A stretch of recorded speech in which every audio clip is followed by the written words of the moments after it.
আমরা সবাই জানি বরাবর চিটাগংয়ের উইকেট কেমন হয়, ব্যাটিং ফ্রেন্ডলি হয়ে থাকে। তো বলারদের জন্য একটু ডিফিকাল্টি থাকে, মানে বলারদের সবসময় ম্যাক্সিমাম টাইমই টাফ সিচুয়েশন ফেস করতে হয়। আপনি গতকালকের ম্যাচ দেখলেই বুঝতে পারবেন যে আমরাও কতটা টাফ সিচুয়েশন হ্যান্ডেল করছি আর কি অ্যাজ এ বলার ইউনিট। সেম থিং নিউজিল্যান্ডও কিন্তু সেম থিং করেছে আসলে। তো যেহেতু টি-20 খেলা, সবাই চায় বাউন্ডারির দিকে ঝুঁকতে। সেই দিক থেকে বলবো আমাদের প্রথম দিক থেকে আসলে স্ট্রাগল করতে হয়েছে। দেন তারপর থেকে আস্তে আস্তে দেখা যাচ্ছে রিশাদের ওভারগুলো খুব ভালো ছিল তারপরে আমি লাস্ট 2টা ওভার অনেক ভালো কামব্যাক করেছি। এই 2টা মিলে হয়তো বা আমাদের মিডল ওভারটা অনেকটা ভালো হয়ে গিয়েছিল। দ্যাটস ওয়াই আমরা তাদেরকে, আমার মনে হয় আরও 20টা রান বেশি হইতে পারতো, সেখানে 20টা রান কমে তাদেরকে আটকাইতে পারছি। আর অলওয়েজ টি-20 খেলা মিডল ওভারে, আর সেখানে সবসময় বরাবরই স্পিনাররা বল করে থাকে। তো এই জায়গা থেকে একটু চ্যালেঞ্জিং ছিল।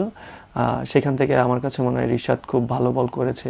আমি 2টা ওভার, যেটা হচ্ছে আগেও মেনশন করছি, হ্যাঁ ওভারঅল উইকেট যদি আমরা রিড করে থাকি, তা ওভারঅল দিক থেকে আমরা নিউজিল্যান্ড থেকে বেটার বোলিং করেছি। না, স্পিনার ইউনিট আপনি যদি লাস্ট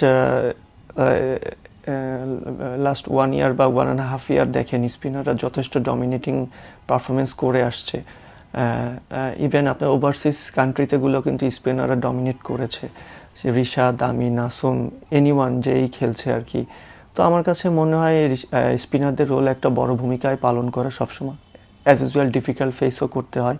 তো এই সিরিজটাও সেম থিং, যেই খেলুক আসলে সবাই, যেহেতু এখনও আমাদের নাসুম আছে, আমি আছি, রিশাদ আছে, কেউ না কেউ ইনশাল্লাহ মাশাল্লাহ ভালো করতেছে। তো চ্যালেঞ্জিং থাকে, দেখা যাচ্ছে সবসময় একরকম হয় না, ভালো হয় খারাপ হয়, এর থেকেও সবাই শিখতে হয়। আরেকটা জিনিস যেটা দেখেন, আমরা বেসিক্যালি আমার কথাই বলি যে আমি লাস্ট 5 মাস আগে ইন্টারন্যাশনাল ম্যাচ খেলেছি, দেন 5 মাস পরে ইন্টারন্যাশনাল ম্যাচ খেলতে আসছি। ইভেন আমি প্রতিযোগিতামূলক ক্রিকেট লাস্ট 3 মাসেও খেলি নাই। বাট আমার জন্য একটু ডিফিকাল্ট ছিল প্রথম ম্যাচে, বাট আমি ওটা যত তাড়াতাড়ি মানিয়ে নিয়েছি, তাড়াতাড়ি করতে পারাটা আমার জন্য খুব ভালোই ছিল।